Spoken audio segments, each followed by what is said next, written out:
नमस्कार, मैं हूं आशीष चित्रांशी और आप देख रहे हैं द न्यूज लॉन्चर।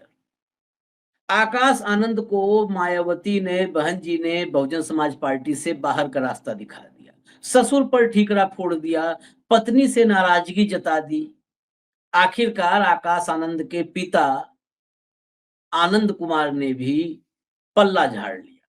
उनको नेशनल कोऑर्डिनेटर बनाया जा रहा था, उन्होंने मना कर दिया, सरेंडर कर दिया कि जैसे हैं पार्टी में किसी कोने में पड़े रहते हैं। लेकिन क्या बहुजन समाज पार्टी का भाजपाकरण हो चुका है, बीजेपीकरण हो चुका है, बीएसपी का बीजेपीकरण? ये सवाल लगातार पिछले करीब 3-4 दिनों से सियासी गलियारों में खड़ा है। इस सवाल का अब तक कोई जवाब नहीं है, अनुत्तरित है ये जो है सवाल। लेकिन इसी बीच कांग्रेस की तरफ से एक बड़ा ऑफर आया है और खुला ऑफर आया। ये खुला और बड़ा ऑफर है कि आकाश आनंद राहुल गांधी के साथ आ जाए, कांग्रेस पार्टी में शामिल हो जाएं। अगर ऐसा होता है तो इसके क्या सियासी मायने होंगे? उत्तर प्रदेश की राजनीति पर कितना असर पड़ेगा? देश के अन्य हिस्सों की राजनीति में असर पड़ेगा या नहीं पड़ेगा? हिंदी पट्टी में कितना असर पड़ेगा? राजस्थान, हरियाणा, पंजाब, मध्य प्रदेश, बिहार में कितना असर पड़ेगा? ये तमाम सवाल समझने वाले हैं, जिनको एक शब्द में रिप्लाई नहीं किया जा सकता है, प्लस माइनस दोनों देखना हो। लेकिन जो ओपन खुला ऑफर आया है आकाश आनंद के लिए, जरा मैं आपको सुनवा देता हूं। एक बार प्ले कर दीजिए। उदित राज हैं, दलित हैं, आईआरएस अफसर थे, अब कांग्रेस पार्टी के नेता हैं, लगातार ये चुनाव लड़ रहे, इस बार भी लोकसभा चुनाव लड़े थे, हार गए थे। जरा सुनिए पहले। देखिए 2022 का जब विधानसभा का चुनाव उत्तर प्रदेश में हो रहा है तो मायावती जी ने कहा कि सपा न जीते बीजेपी भले जाए। सपा का नेतृत्व एक पिछड़े वर्ग के व्यक्ति के हाथ में है, तो ये बीजेपीकरण नहीं हुआ तो क्या हुआ? आकाश आनंद ने केवल इतना ही बात कही थी लोकसभा चुनाव के दौरान में कि बीजेपी मनबाजी पार्टी है और बीजेपी के खिलाफ बोला था। 24 घंटे के अंदर उनको कोऑर्डिनेटर पोस्ट से हटा दिया। आकाश आनंद ने हाल में ये कहा कि आगामी चुनाव जो विधानसभा का 2027 में होने वाला है उसमें बसपा को सपा कांग्रेस के साथ जाना चाहिए। इतने सुनने पर मायावती जी ने आपा खो दिया और पार्टी से निकाल दिया। तो कहने का मतलब जब बीजेपीकरण हो गया और इनके पास में एक ही नेता है, एक ही कैडर है जो अम्बेडकराइट है, बाकी कोई हमें मकता नहीं। सतीश मिश्रा जी हैं 20-30 वर्ष, वो उनकी ताकत बराबर बनी हुई है। वो प्रेस से भी बात कर सकते हैं, वो राजनीति से पेरा देते हैं और किसी की हिम्मत नहीं है मायावती जी से वार्तालाप कर सके या प्रेस में अपनी बात को रख सके। तो जब ये बीजेपीकरण जब हो चुका है उस बात को समाज को बताना हमारी जिम्मेदारी है और हम आह्वान करते हैं कि जो लाखों कार्यकर्ता बीएसपी के हैं, जिसको काशीराम जी ने बनाया है, वो सब अब कांग्रेस में आकर के संविधान और आरक्षण बचाने की लड़ाई में। उसमें आकाश आनंद भी हैं। आकाश आनंद जी को भी हम दावत देते हैं। धन्यवाद। हमसे बातचीत रमन कुमार, दिल्ली न्यूज। चलिए, आकाश आनंद जी को भी दावत देते हैं, न्योता देते हैं। दरअसल बहुजन समाज पार्टी की राजनीति को थोड़ा सा समझना होगा। बहुत शॉर्ट वीडियो में थोड़ा सा वक्त खाली दीजिए। बहुजन समाज पार्टी में अभी जैसा कि उदित राज जी ने कहा कि बहुजन समाज पार्टी का बीएसपी का बीजेपीकरण हो गया है।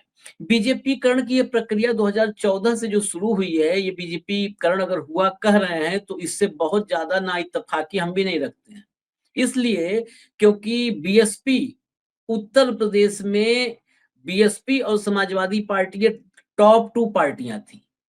इन दोनों की ताकत रहते हुए भारतीय जनता पार्टी तीसरे नंबर की पार्टी बन जाती थी।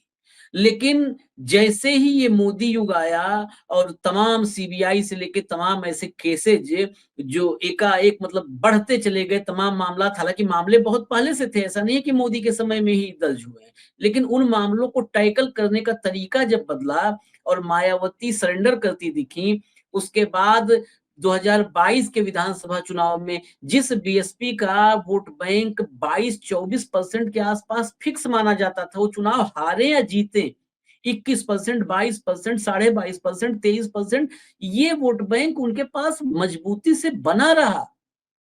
वो वोट बैंक 2022 के विधानसभा चुनाव में 12% के आसपास आके सिमट गया।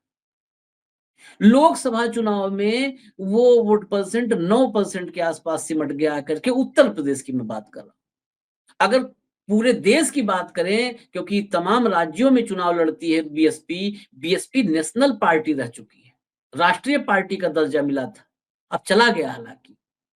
तो अब देश भर में अगर बात करें तो बसपा के पास मात्र 2% वोट रह गया 2024 के लोकसभा चुनाव, यानी बीएसपी खत्म हो गई।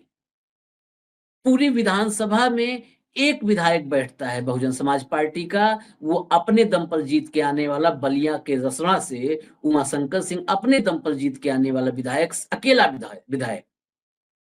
संसद में, लोकसभा के भीतर एक भी सांसद नहीं है मायावती की पार्टी का।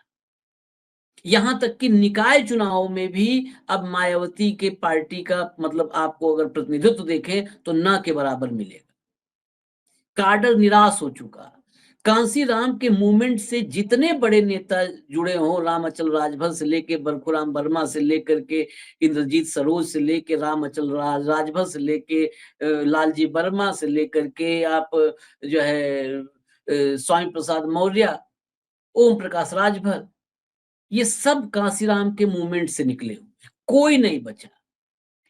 जो बाद में जुड़ा, जब मायावती पर संकट आया था, उस दौर में एक शख्स जुड़ा, अधिवक्ता सतीश चंद्र मिश्रा, जिसकी चर्चा की है उदित राज। आज की तारीख में अगर मायावती के आसपास कोई है तो सिर्फ वो हैं सतीश चंद्र मिश्रा जी। यानी मिश्रा जी के ही इच्छा से शायद अब बहुजन समाज पार्टी चल रही है। सब पर एक्शन हो सकता है, सब इधर से उधर हटाए जा सकते हैं, मिनटों में पद दिया जा सकता है और सेकंडों में कुर्सी से गिराया जा सकता है, लेकिन सतीश चंद्र मिश्रा का रसूख लगातार 2 दशक से वैसे ही का वैसे है। बहुजन समाज पार्टी में, बहुजन समाज पार्टी के दफ्तर में, मायावती के जो है राजनीतिक करियर में, राजनीतिक जो है महकमे में, हर जगह सतीश चंद्र मिश्रा का कद जरा भी नहीं कम हुआ और जरा भी वो हिले नहीं, वो कंटिन्यू। यही बात आज उठाई है कांग्रेस ने। आकाश आनंद, जिससे बसपा का, बहुजन समाज पार्टी का काडर एक बार फिर से जो है जोश में आ गया था, ऊर्जावान हो गया था। 2 बार आकाश आनंद को नेशनल कोऑर्डिनेटर बना करके 2 बार उनको हटाया गया। एक बार तो नेशनल कोऑर्डिनेटर से हटा करके कहा गया अभी मैच्योरिटी पूरी नहीं है, अब कुछ और इनको मैच्योर होने की जरूरत है। कुछ ही दिन बाद कैसे वो एकाएक मैच्योर हो गए, कौन सा वो ईंट तो है नहीं कि भट्ठे में डाला और पक के निकला। कुछ ही दिन में उनको मैच्योरिटी नजर आई। इसी सब बात से संदेह पैदा होता है, हालांकि हम पहले डिस्कस कर चुके हैं। कुछ ही दिन बाद वो मैच्योर होके आ गए मायावती जी की नजर में, फिर नेशनल कोऑर्डिनेटर बन गए।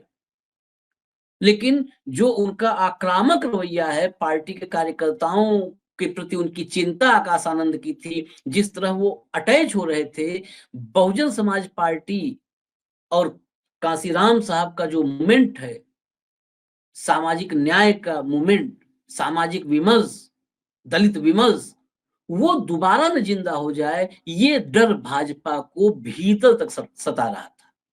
और शायद इसी डर का ये रिजल्ट है, परिणाम है कि आकाश आनंद फिर आउट हो चुके हैं। आकाश आनंद के लिए रास्ते, मैंने पहले कहा था कि बहुत सारे खुले हों, अपनी पार्टी बनाए तो भी मुझे लगता है कि उत्तर प्रदेश में उनकी पहले चुनाव में ही उपस्थिति, अच्छी उपस्थिति दर्ज होगी।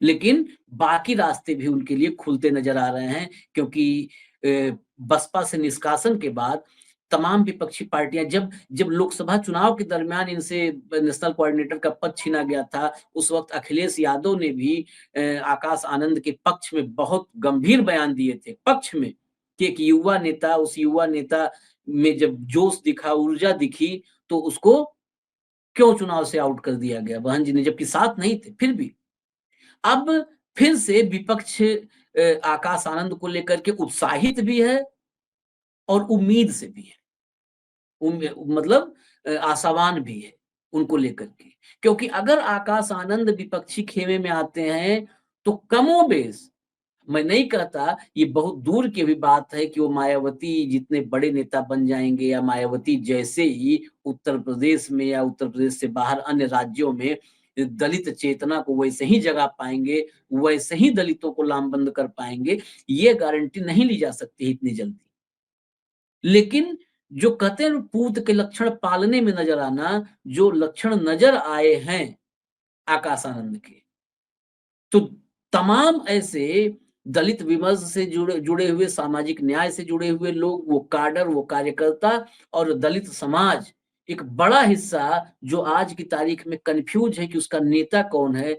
अगर आकाश आनंद इस विपक्षी धड़े के साथ किसी भी तरह जुड़ते हैं अपनी पार्टी बना करके, किसी पार्टी में जा करके, तो मुझे लगता है कि बीजेपी, जो डर उसके भीतर तक था, वो डर साकार हो जाएगा, वो धरातल पर आ जाएगा और खामियाजा भुगतना पड़ेगा। खैर ज्ञानेश कुमार हैं, तो क्या खामियाजा भुगतना, लेकिन फिर भी कई बार तमाम जो है आयोग, जब जनता बड़े पैमाने पर मतदान करने उतर जाती है और ठान लेती है कि किसी को बाहर करना है, तो फिर ये ज्ञानेश कुमार, राजीव कुमार और मशीनें सब निष्प्रभावी हो जाती हैं। इजाज़त दीजिए मुझे, न्यूज़ लॉन्चर देखते रहिए। ये खबर इस वक़्त जिस तरीके की सियासी हलचल है, उस लिहाज से महत्वपूर्ण थी, इसलिए आप तक पहुँचाया। नमस्कार।